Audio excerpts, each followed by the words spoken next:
Back to our channel and happy Onam. അപ്പം ഇന്ന് നമ്മൾ വന്നിട്ടുള്ളത് ചെറിയൊരു സ്റ്റഡി വ്ളോഗായിട്ടാണ്. എനിക്ക് ആക്ച്വലി അതായത് ഇന്ന് ഉത്രാടാണ്, നാളെ തിരുവോണം. അപ്പോൾ എന്തായാലും ഇന്നൊരു ഷോപ്പിംഗ് കാണും, അപ്പോൾ അതിന് പോകണം, അതിന് റെഡി ആവണം. ഇപ്പം മണി ഏകദേശം 12-1 മണിയായിട്ടുണ്ട്.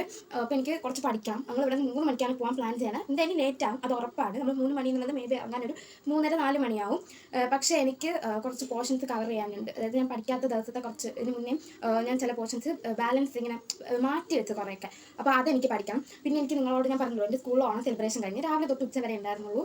അതായത് ഞാൻ പഠിച്ച സ്കൂളിന്, അതായത് പ്ലസ് നമ്മൾ പുതിയ സ്കൂളാണല്ലോ, അപ്പോൾ ഇതിന് മുന്നേ ഞാൻ പഠിച്ച സ്കൂളിനെ വെച്ച് നോക്കാൻ എനിക്ക് കുഴപ്പമില്ലായിരുന്നു, പക്ഷേ എൻജോയ് ചെയ്യാം. പിന്നെ ഏറ്റവും വലിയ ഉൾട്ട എന്താണെന്ന് വെച്ചാൽ 12:30 വരെ എന്ന് പറഞ്ഞിട്ട് 12:30 കഴിഞ്ഞ്. അപ്പം എനിക്കും എൻ്റെ അതായത് ഞങ്ങൾക്ക് സദ്യയില്ല, പായസം മാത്രമേ ഉള്ളൂ. അപ്പോൾ എനിക്കും എൻ്റെ കൂട്ടുകാരിക്കും വെച്ചാൽ തുടങ്ങി. പിന്നെ ഞങ്ങൾക്ക് ആകെ ബോറടിച്ചു. അവിടെ കുറേ ഓണക്കളി മാത്രമേ ഉണ്ടായിരുന്നു. അപ്പം പാട്ടൊന്നുമില്ല, ഡാൻസ് കളിക്കാനൊന്നും ഇല്ലാത്തതുകൊണ്ട് ഞങ്ങൾക്ക് ബോറടിച്ച് ഞങ്ങൾ ടീച്ചറിൻ്റെ അടുത്ത് ചോദിച്ചിട്ട് ഇറങ്ങി. എന്നാൽ ഞങ്ങൾ ഇറങ്ങി വീട്ടിലോട്ട് പോയ ആ ഒരു ടൈം പിള്ളേർക്ക് പാട്ട് വെച്ച് കൊടുത്തു.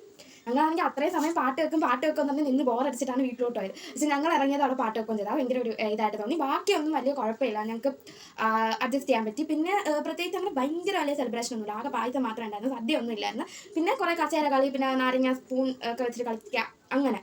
പിന്നെ എനിക്ക് മെയിനായിട്ട് എന്തായാലും പഠിച്ചേ പറ്റും, കാരണം ഒത്തിരി എനിക്ക് കുറേ പെൻഡിങ് ആയിരുന്നു.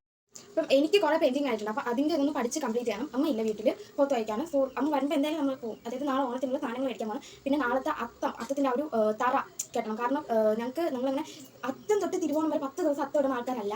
ജസ്റ്റ് തിരുവോണത്തിൻ്റെ അന്ന് രാവിലെ മാത്രം അത്തം ഇടും. അപ്പോൾ നമ്മൾ തലേന്ന് ഈ ഒരു അത്തത്തിൻ്റെ തറ കെട്ടത്തുള്ളൂ. തലേന്നാണ് കേട്ടത്. അപ്പോൾ ഇന്ന് ഉത്രാടാണ്, നാളെ തിരുവോണം. അപ്പോൾ ഇങ്ങനെ എനിക്ക് അത്തത്തിൻ്റെ തറ കെട്ടുകയാണ്. അപ്പം എനിക്ക് കുറച്ച് സമയം ഇനി ബാക്കിയുണ്ട്. ഈ കുറച്ച് സമയത്തിനുള്ളിൽ നമുക്ക് പഠിക്കാൻ പറ്റുന്ന അത്ര മാക്സിമം പഠിക്കാം. അത്രേ ഇപ്പം എൻ്റെ മനസ്സിലേ ഉള്ളൂ. സോ നമുക്ക് പഠിക്കാം ഗൈസ്. സോ ഗൈസ്, എനിക്ക് ഫുൾ കൺഫ്യൂഷൻ ആണ്. പറഞ്ഞില്ല, എനിക്ക് ഒത്തിരി പെയിൻറ്റിങ് വന്നിട്ടില്ലായിരുന്നു. സോ ഇതിൽ ഏതെടുക്കണം എന്നത് എനിക്ക് നല്ല കൺഫ്യൂഷൻ ഉണ്ട്. ഏത് സബ്ജക്റ്റ് പഠിക്കണം. ഞാൻ അതുകൊണ്ട് ഒരു ലോട്ട് ഇതുപോലെ എഴുതിയിട്ടുണ്ട്. വിളിച്ചിട്ട് ഏതാണ് എടുക്കുന്നത് അതെടുത്ത് വെച്ച് നമുക്ക് പഠിച്ച് മാക്സിമം കവർ ചെയ്യാം. ഓക്കെ, അങ്ങനെ എടുക്കാം. എടുക്കാം. ഹിന്ദിയാണ് വന്നിട്ടുള്ളത്. സോ ഹിന്ദി എനിക്ക് അത്യാവശ്യം കുറച്ചേ ഉള്ളൂ. അപ്പോൾ നമുക്ക് എന്തായാലും ഹിന്ദി പഠിച്ചാൽ ഇന്ന് ഹിന്ദി കവർ ചെയ്യാൻ പറ്റുന്നത് നമുക്ക് ഹിന്ദി എടുക്കാം. ഓക്കെ, സോ നമ്മൾ ലോട്ട് എടുത്ത പോലെ തന്നെ ഈ ഒരു ഹിന്ദി തന്നെയാണ് പഠിക്കാൻ തീരുമാനിച്ചിരിക്കുന്നത്. സോ ടെക്സ്റ്റ് ബുക്കൊന്നും ഞാൻ വായിക്കുന്നില്ല, കാരണം എനിക്ക് അതിനുള്ള ടൈമില്ല. ടെക്സ്റ്റ് ബുക്ക് വായിച്ച് മനസ്സിലാക്കി എടുക്കാനുള്ള ടൈമൊന്നുമില്ല. ഞാൻ നേരെ ലൈബ്രറിയിലോട്ട് പോവാണ്. സോ അതാകുമ്പോൾ അവർ ഹിന്ദി എഴുതിയിട്ടുണ്ടെങ്കിലും അതിൻ്റെ അർത്ഥമൊക്കെ സൈഡിൽ കൊടുത്തിരിക്കും. അപ്പോൾ ഞാൻ ലൈബ്രറി നോക്കി പഠിക്കുകയാണ്. ഫസ്റ്റ് ചാപ്റ്ററൊക്കെ എനിക്ക് സെറ്റായിട്ട് അറിയാം, കാരണം നമ്മളൊരു ക്ലാസ് തുടങ്ങുന്ന ടൈമിൽ നമ്മളെല്ലാം സെറ്റായിട്ട് പഠിക്കൂലേ. അപ്പോൾ അതുകൊണ്ട് തന്നെ എനിക്ക് ഫസ്റ്റ് ചാപ്റ്റർ നന്നായിട്ട് അറിയാം. എങ്കിലും ഞാൻ അതെല്ലാം ഒന്ന് റിവൈൻഡ് ചെയ്തെടുക്കുന്നുണ്ട്, കാരണം നമുക്ക് എപ്പോൾ വേണമെങ്കിലും ആവശ്യം വരുമല്ലോ. അപ്പം ഞാൻ അതൊക്കെ ഒന്ന് എല്ലാം പഠിക്കുന്നുണ്ട്. പിന്നെ ഞാൻ ഈ ഒരു ഇതിൽ മെയിനായിട്ട് അർത്ഥമാണ് നോക്കുക, കാരണം നമുക്ക് ഇതിന് മുന്നേ ഉള്ള ക്ലാസ്സിലൊക്കെ നമ്മൾ അർത്ഥത്തിനൊക്കെ പുച്ഛിച്ച് കളഞ്ഞെങ്കിലും പ്ലസ് 1 നമുക്ക് അർത്ഥമൊക്കെ വേണം. സോ ഞാൻ അർത്ഥമൊക്കെ എടുത്തിട്ട് ഒരു പേപ്പറിലൊക്കെ ജസ്റ്റ് ഒന്ന് എഴുതിയൊക്കെ നോക്കുന്നുണ്ട്, കാരണം ആവശ്യം വരുമല്ലോ.